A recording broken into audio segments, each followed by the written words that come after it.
भस्मेश्वर महादेव। बहुत सुंदर कथा है ये भी पार्थिव शिवलिंगों से जुड़ी हुई है। भस्मेश्वर महादेव भूषणे संच शिवालय, शिवालय में भगवान भस्मेश्वर महादेव विराजमान है।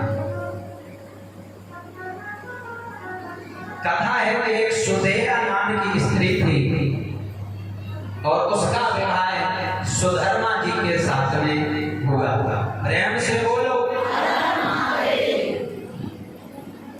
विवाह हो गया, लेकिन पति पत्नी दोनों भगवान शिव की पार्थिव पूजा करते थे।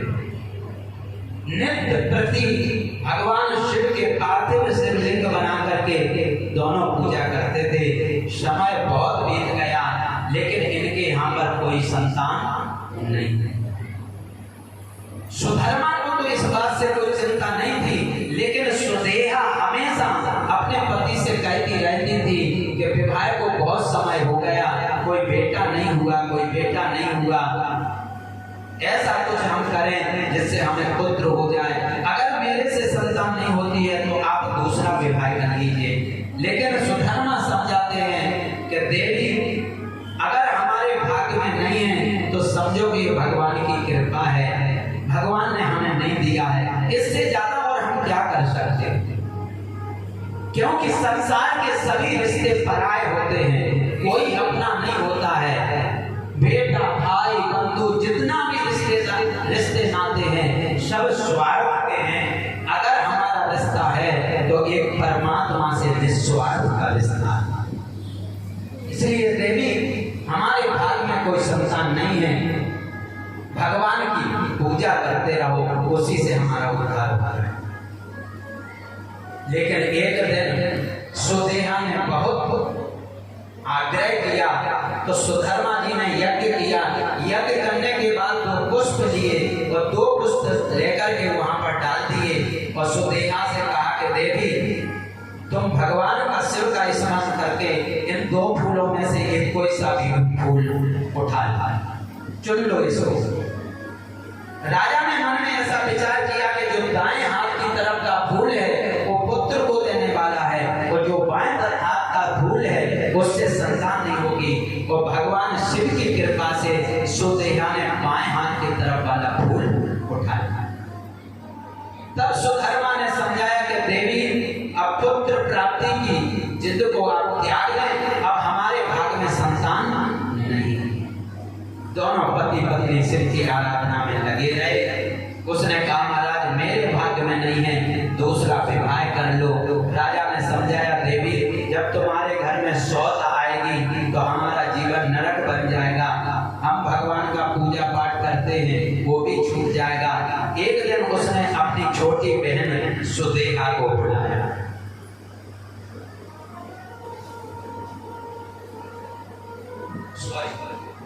उसने अपनी छोटी बहन भस्मा को बुलाया। सुदेहा की बहन छोटी थी, उसका नाम भस्मा।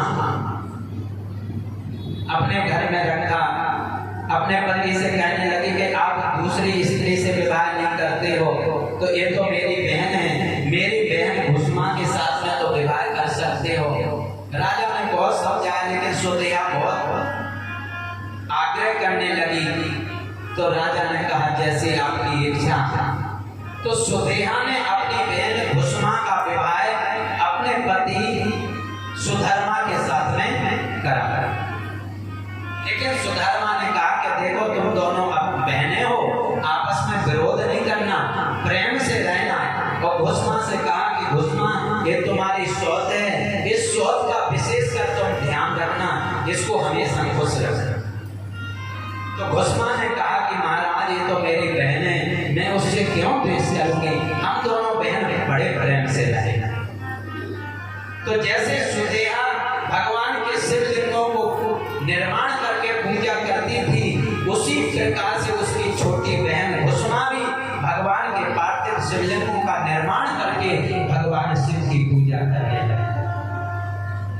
और वहीं पर एक तालाब था, तालाब में पूजा करने के बाद में शिवलिंग को विसर्जन करने के लिए जाती। समय आने पर उसके यहाँ पर एक सुंदर पुत्र पुत्र का जन्म हुआ। उस भुष्मा ने अपनी बहन के पास में ले जाकर के कहा, बहन ये तुम्हारा पुत्र है, जैसा चाहो ऐसा इसको पालो, इसको संस्कार दो। लेकिन समय बदलते देर नहीं लगती है। सुदेहा अपनी बहन भुष्मा से अंदर ही अंदर द्वेष करने लगी, अंदर ही अंदर अपनी बहन से जलने लग गई। धीरे धीरे उसका पुत्र बड़ा हो गया। बड़ा होने पर भुष्मा ने और सुधर्मा ने अपने उस पुत्र का विवाह कर दिया और भुष्मा ने अपने पुत्र और पुत्र वधू को लेकर के अपनी बहन के चरणों में डाल दिया और कहा, बहन ये तुम्हारा पुत्र है, ये तुम्हारी पुत्र वधू है, इन दोनों को आशीर्वाद। लेकिन सुदेहा का तो ईर्ष्या बढ़ने लगी, द्वेष बढ़ने लग गया। एक दिन सुदेहा ने भुष्मा के पुत्र को रात्रि में उठ करके तलवार से उसके टुकड़े टुकड़े कर दिए और टुकड़े टुकड़े करके एक थैले में भर के और जहां भुष्मा भगवान शिव के पार्थिव शिवलिंग विसर्जन करने जाती थी उसी तालाब में डाल करके आ गई। सुबह जब उसकी पत्नी उठी तो उसने अपने पति को नहीं देखा, वहां पर खून देखा, वो रोने लगी, चिल्लाने लगी। उसको रोता देखकर भुष्मा आई, भुष्मा ने भी रोआ और जब भुष्मा को रोते देखा तो सुदेहा आई और सुदेहा भी बनावटी रोने।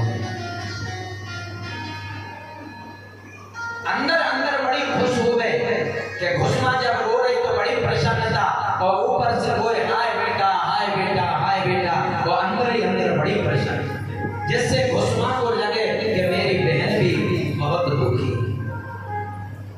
उसी समय राजा सुधर्मा आए और सुधर्मा ने दोनों को समझाया कि देखो भगवान शिव ने हमें पुत्र दिया, ये शिव की बड़ी कृपा, और भगवान ने हमसे पुत्र को ले लिया, ये भी भगवान की बड़ी कृपा है। अब सब कुछ छोड़ करके भगवान शिव की आराधना में अपने मन को लगाओ,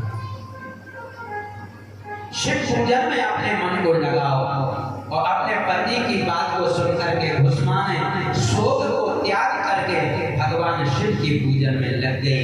एक दिन की बात है कि भुष्मा भगवान शिव के पार्थिव शिवलिंग बना करके पूजा करके संध्या के समय जब विसर्जन करने के लिए गई और उस सरोवर में जैसे ही उसने शिवलिंगों का विसर्जन किया उसी समय उसने देखा कि उसका पुत्र दूसरे तट पर खड़ा है और कह रहा है कि माँ, मुझे मेरी माँ ने मार दिया था, लेकिन तेरी शिव भक्ति के द्वारा मैं जीवित हो गया। माँ, तेरी शिव भक्ति अनंत है, तेरे पर शिव की कृपा बहुत है, मैं तेरा पुत्र जीवित हो गया।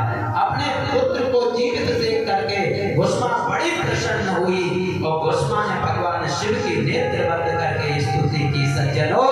और उसी समय भगवान देवादिदेव महादेव प्रकट हो गए और कहा, भुष्मा मैं तुमसे अति प्रसन्न हूँ, वरदान मांगो। तो भुष्मा ने कहा, प्रभु अगर मेरे से प्रसन्न हैं तो आप यहाँ पर ज्योतिर्लिंग के रूप में विराजमान रहें। उसी जलाशय में, उसी सरोवर में भगवान भुष्मेश्वर महादेव के रूप में प्रकट हो गए।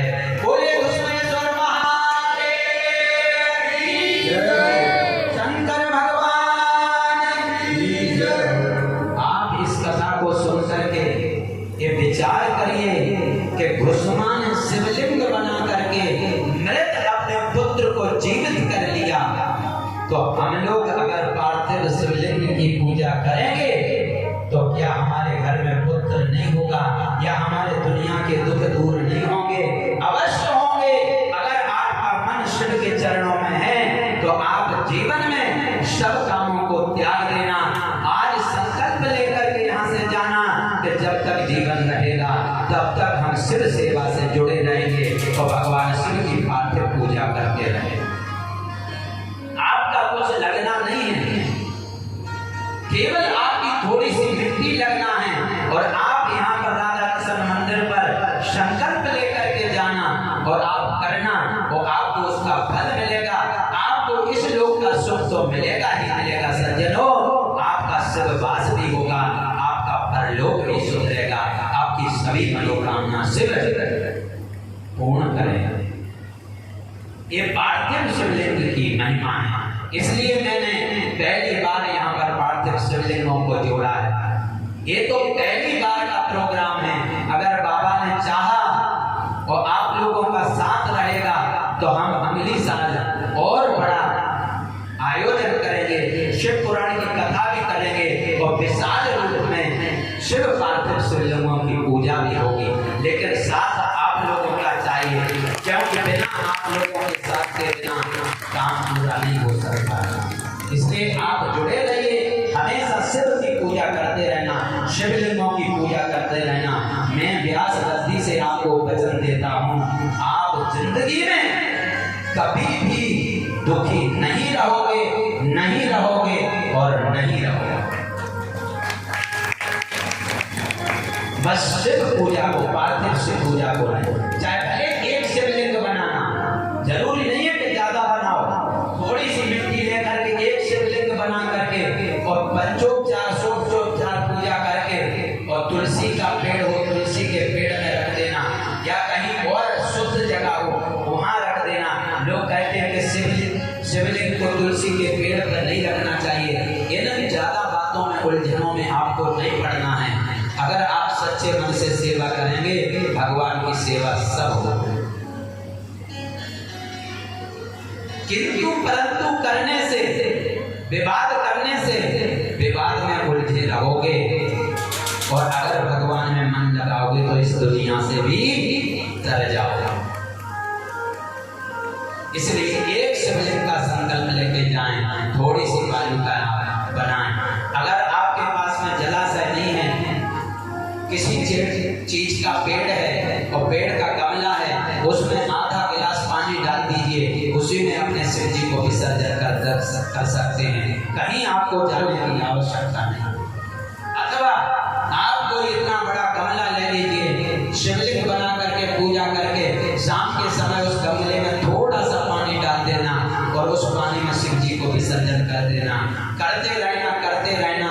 जब गमला भर जाए तो उस गमले को साफ करके मिट्टी को पवित्र बर्तन में भर लेना और कभी गंगा यमुना जमुना जाना, वहां ले जा करके शिव जी के उसको विसर्जन कर आना। इस प्रकार से आपकी शिव पूजा चलती है। जरूर आप लोग करना और उसका फल आप लोग देखना। इस प्रकार से भगवान देवादि महादेव का भूषणेश्वर शिवलिंग का आप लोगों ने दर्शन किया। इसके बाद में भगवान शिव की शिवरात्रि का महात्म